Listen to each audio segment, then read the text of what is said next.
in the people, the sovereign people, who believe in God, who have faith in God, and who look to Him for guidance about where America ought to go. Don't believe that our salvation is in government, as liberals do. Utopian schemes always fail, they always have. American history and in world history.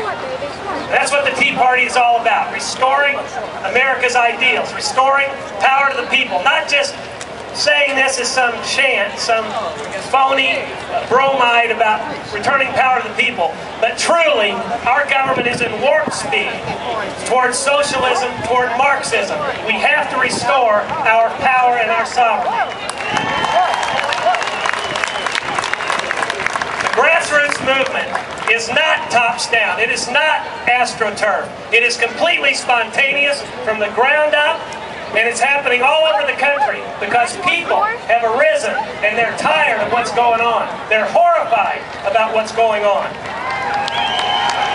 We are not domestic terrorists. We are not little Timothy McVeighs. Now, liberals must be because they're always projecting onto us.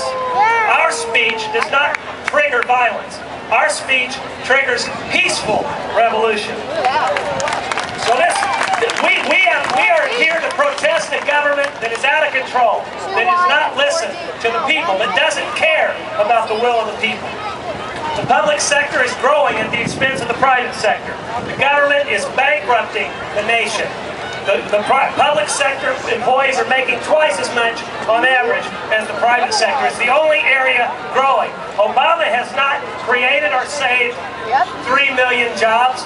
He's lost a net of 3 million jobs. So there's a jobs gap of over 6 million. And this guy just keeps coming back for more of the same. It's pretty delusional. The federal government is at war with the states, as we know in Arizona, because Arizona wants to protect its sovereignty and protect its borders. Nancy Pelosi, bring it. Wants to protect its sovereignty, and it wants to help the federal government enforce its own laws. It specifically precludes racial profiling in that law. It was written by a law professor, Chris Kobach, to pass constitutional muster, and they know it does not fail the constitutional test, but they want to have pure amnesty so they can change the demographics and people will vote Democrat. Did I say Democrat? Oh, I'm so sorry. I mentioned a party. Oh, I'm sorry. I got carried away. The government is picking winners and losers. The way Obama restructured, it's one thing, everybody talks about him taking over private industry, but what he did afterwards was worse. He restructured this new reorganization, so that his union buddies would get 50 cents on the dollar, even though they're unsecured creditors, and the secured creditors would get some 20%. That is pure thuggery in the United States. No constitutional restraints. They dismissed the new Black Panther case, even though it was a 6-lot case that had been won by default, and you all know about this. And the reason they did it, according to Christian Adams and other lawyers on the inside, who were so disgusted that they retired, is because they said, under Obama, there's an unwritten policy, Obama and Holder, that whites cannot be the victims of black voter intimidation.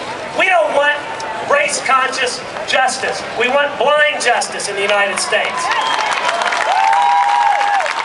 Obama attacks and slanders private citizens. He declared war on Fox News. This is unprecedented. He declared war on my brother. He declares war on people at CNBC, Rick Santelli, and he never looks back, and yet he talks about other people being bullies. But you know, it's the Alinskyite tactic of picking, isolating, and demonizing targets. Some of the other speakers have talked about it. They don't ever argue substantive issues because they can't win on the facts. They have to personalize it and demonize somebody like fat cat bankers or insurance companies who are making obscene profits when they're not making obscene profits. So it becomes us against them. From a guy who claims he's post-partisan and post-divisive. No, he is completely hyper, super, jumbo Democrat, completely partisan. You know, and Can you imagine? Can you imagine a president of the United States summoning executives to Washington and berating them about their rates that they charge, or brochures that they send out about losing coverage under Obamacare, and they threaten to sue them because they're exercising their First Amendment rights and issuing required filings? Well, they had to back off of that. They didn't want to be embarrassed. But it's not enough. They have a blog squad in the Department of Justice which goes around trolling websites as if they're private citizens. They masquerade as private citizens, and they file affirmative supporting posts for the government and pretending they're private citizens. Now imagine that deceit. Imagine what kind of Stalinism that is. Imagine a president who says, through Robert Gibbs, I'm going to keep my boot on the throat of BP. And this is a company, by the way, that had already admitted its liability. That's Chicago thug politics, too. Or I'm looking for someone's rear end to kick. Where do we get this kind of talk? And then the libs all told us about how sophisticated this guy was. Don't do a lot of talking, those of you who created this mess. I don't want you to do a lot of talking. See, this government will not honor its constitutional restraints. You saw what happened with Obamacare. The people manifestly did not want this program. They defeated the Massachusetts Senate challenger, and Scott Brown won, and that was clearly a personal referendum against Barack Obama. And when people expected him to go before the State of the Union and show contrition and say, I'm going to move now to the center, I hear you. No, instead he said, I want you to take another look at my plan. That is staggering arrogance. So, Obama will not listen. He's dividing us along economic and racial lines. He's a president who doesn't like America, and don't make any mistake about that. He doesn't like America. He has a grudge against America. His wife thinks America is downright mean. Am I being mean by pointing that out? She said it, I didn't say it. How comfortable do you feel having a president and first lady who can't stand this country and its founding ideals?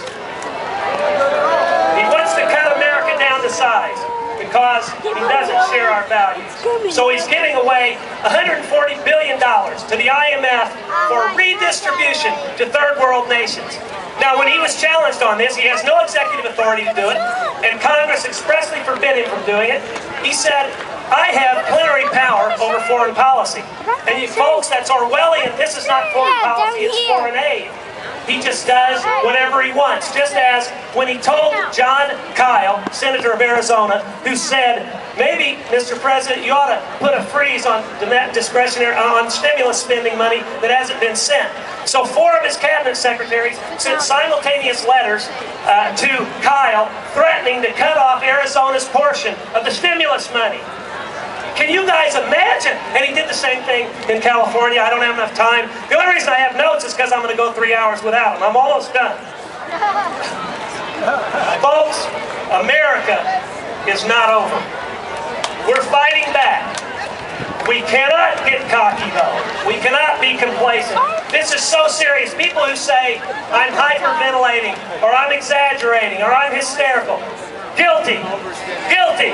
I am hysterical about the fact that we won't be able to bequeath our kids and our grandchildren the freest, most prosperous, strongest nation in the history of the world like our parents and grandparents bequeathed us. That's worth getting hysterical about. The major obstacle, as I see it, is our side. We're going to whip the fannies of these Democrat enablers of Barack Obama. But the main problem is our guys not having the courage of their convictions and falling away once they're in office. So we have to hold their feet to the fire. Like, we need all these legislators to be like Steve King.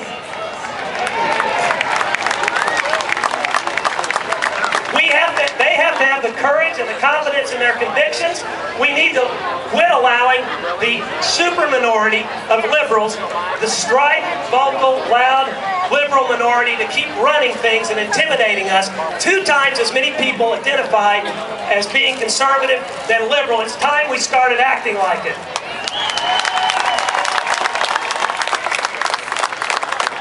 So, we owe it to our children not to be apathetic. Preserving liberty against man's natural tendency toward absolutism requires eternal vigilance. So I'm ultimately optimistic. I used to think in America that we took our freedoms for granted because we've always had them. We were born into them, a little bit spoiled.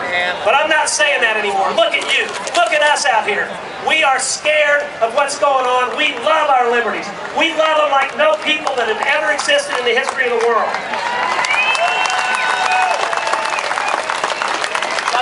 We love America. We love our liberty. We will restore it.